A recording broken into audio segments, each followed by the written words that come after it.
Welcome to Those Who Speak. Have you ever wondered what's all the commotion about the Respectful Relationships program? Are they teaching gender ideology in our schools?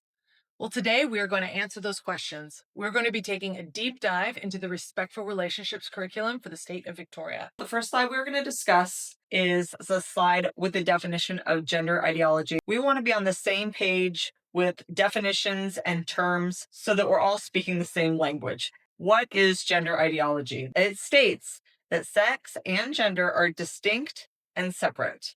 It states you can choose your gender, self-determined and feeling based, that institutions must affirm chosen identities, and that traditional views of sex and gender are oppressive. We are here because we believe that gender ideology or gender theory is being taught universally to students in the state of Victoria, diving into the lessons and show you everything that we think you need to know for primary school years. We are pulling all of these slides and this information from the Department of Education Victoria website, specifically under the Respectful Relationships program. We wanted to show you something that the department put up on their website recently. I think they're trying to get ahead of something. Nothing to see here, folks. Go right on the website. It says myth. Respectful Relationships teaches radical gender theory. They want to try to say that this is a myth.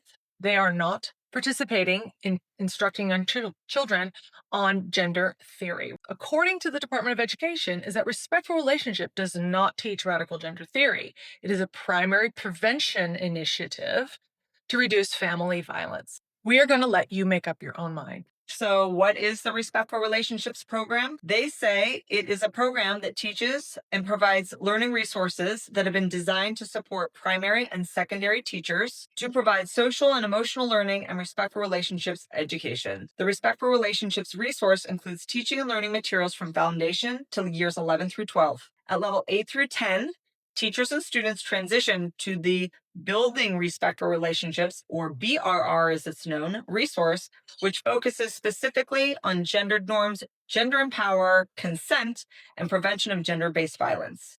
The Respectful Relationships resource is structured in 8 key topic areas. Each includes a range of learning activities. This is what it looks like when you go on the website. We want to say that, the Respectful Relationships makes an attempt to address some things that seem very reasonable, such as positive coping, stress management, how to be nice to people in your class. But where we're going to have a closer look is all of these gender modules. So let's show you what some of those examples are. We're getting to the prep levels. So this is ages 5 through 6 for these small children. The word gender, so just in terms of frequency of where this curriculum is focused, the word gender is mentioned 359 times. It talks about gender norms. So these small children, in the curriculum, it mentions it 46 times.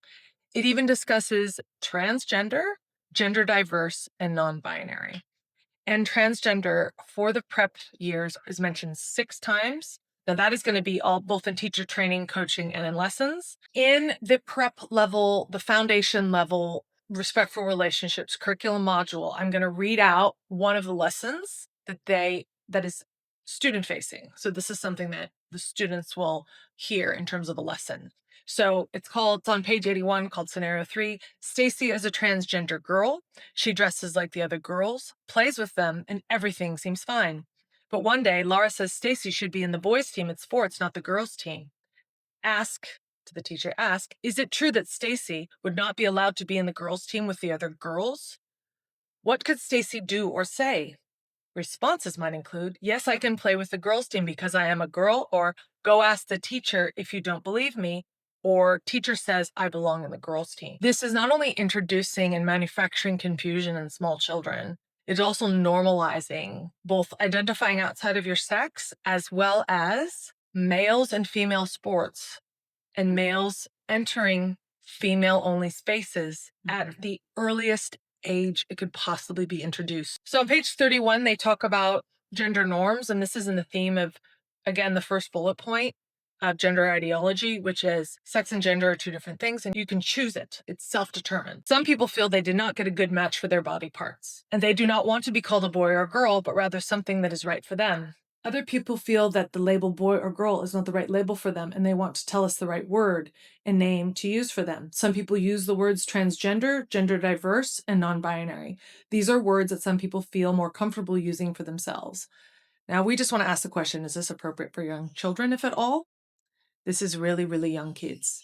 Does a 5 or 6-year-old really need to be introduced to these concepts and definitions? Can they even absorb or take on what it even means? I mean, as an adult, I can barely take on these concepts. When you're saying a child doesn't have a good match for their body parts, that introduces some sort of self-loathing, Mhm.